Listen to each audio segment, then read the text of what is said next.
Assalamualaikum warahmatullahi wabarakatuh. Di sini saya sebagai perwakilan dari kelompok 2 PTUN. Di sini kita akan mempresentasikan hasil kerja kelompok kami. Dimulai dari perkenalan masing-masing. Dimulai dari saya, nama saya Indah Nugraini dengan NIM 230024222. Nama saya Rahmat Iwan Muzakir, NIM 2200024134. Nama saya Rasid Salumanggala dengan NIM 2200024133.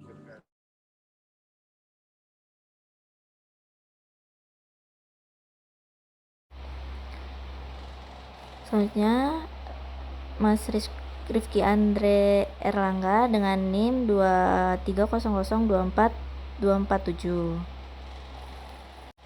Selanjutnya pembacaan materi dimulai dari siapa aja? Boleh. Saya aja, Mbak.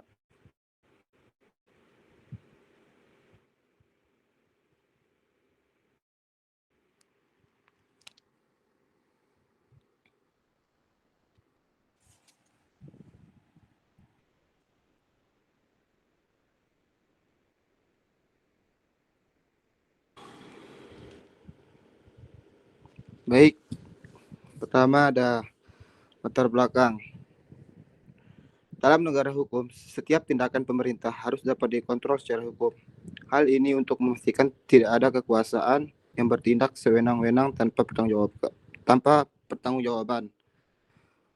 Peradilan Tata Usaha Negara atau PTUN menjadi lembaga penting yang hadir untuk menyelesaikan sengketa antara warga negara atau badan hukum dengan pejabat tata usaha negara atas keputusan administrasi yang dirasa merugikan semuanya. Kedua, bahkan di sisi aparatur negara pun tidak semua memahami prinsip legalitas yang seharusnya melekat dalam setiap keputusan administratif. Selain itu, tantangan juga muncul dari sisi teknis prosedural seperti akses terbatas ke pengadilan, ketimpangan kekuatan antara penggugat, masyarakat, dan tergugat pemerintah, hingga kendala pelaksanaan putusan. Hal ini menandakan pentingnya pemahaman mendalam terhadap prosedur berencana di PTUN agar keadilan administratif benar-benar dapat diwujudkan. Tujuan penelitian. Yang pertama, menjelaskan secara sistematis tahapan penyelesaian sengketa di PTUN. Yang kedua, menguraikan mekanisme hukum acara yang digunakan dalam proses peradilan PTUN. Yang ketiga, menganalisis berbagai tantangan yang dihadapi dalam praktek berperkara di PTUN, baik di sisi masyarakat maupun kelembagaan peradilan. Dengan pemahaman ini diharapkan masyarakat, aparat pemerintah, dan akademisi dapat mengetahui bagaimana fungsi PTUN bekerja dalam menegakkan keadilan administratif.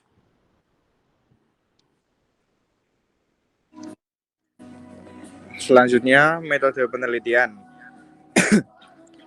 Penelitian ini menggunakan metode hukum normatif dengan pendekatan deskriptif kualitatif. Pendekatan digunakan kajian terhadap Undang-Undang Nomor 5 Tahun 1986, Undang-Undang Nomor 9 Tahun 2004, dan Undang-Undang Nomor 51 Tahun 2009. Conceptual approach. Untuk memahami konsep dasar PTUN seperti KTUN, asas peradilan, dan legal standing. Case approach. Merujuk pada putusan pengadilan sebagai studi kasus pendukung.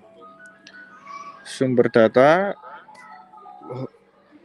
bahan hukum primer, undang-undang, dan putusan.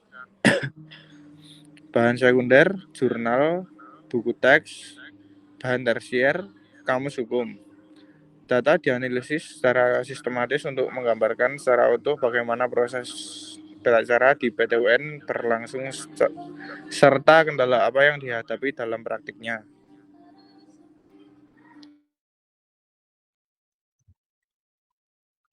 Mohon maaf rusak kameranya. Jadi hasil penelitiannya, tahapan penyelesaian sengketa di PTUN itu pengajuan gugatan diajukan dalam 90 hari setelah keputusan diketahui. Pemeriksaan persiapan, cek formil gugatan, objek sengketa, dan legal standing. Pemeriksaan pokok perkara, proses pembuktian dokumen, saksi, hingga sidang terbuka. Putusan bisa mengabulkan, menolak, atau menyatakan gugatan tidak dapat diterima. Upaya hukum, banding, kasasi, dan PK jika putusan tidak memuaskan pihak tertentu. Mekanisme hukum yang mengatur proses PT-UN diatur dalam Undang-Undang Nomor 5 Tahun 1986 dan perubahannya. Ditambah Perma Nomor 6 Tahun 2018, asas penting, praduga res mating, audit et al rem, hakim aktif, dan peradilan cepat atau sederhana, adanya inovasi e-court sebagai sistem digitalisasi untuk pengajuan gugatan dan pantauan perkara secara daring. Tantangan praktik, rendahnya literasi hukum masyarakat ketimbang kekuatan informasi antara rakyat dan pemerintah, belum meratanya sistem digital. Putusan pengadilan yang sering tidak dilaksanakan oleh pejabat yang kalah, kurang SDM berkualitas di beberapa daerah.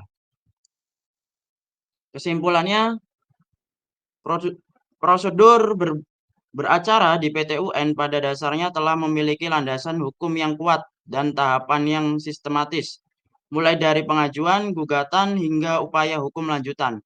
Namun dalam pelaksanaannya, banyak tantangan yang muncul, terutama dari keterbatasan pemahaman masyarakat, teknis birokrasi pemerintah, serta belum optimalnya pelaksanaan putusan. PT-UN bukan hanya sekedar tempat menyelesaikan konflik administratif, tapi juga berfungsi sebagai pelindung hak rakyat dan pengawal keadilan dalam sistem pemerintahan.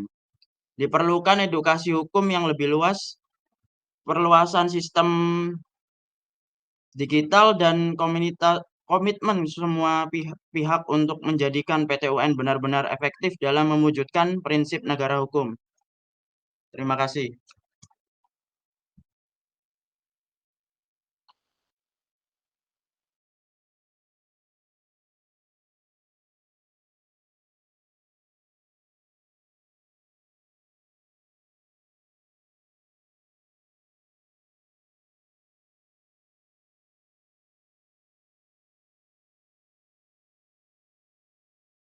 Waalaikumsalam warahmatullahi Waalaikumsalam wabarakatuh. warahmatullahi wabarakatuh.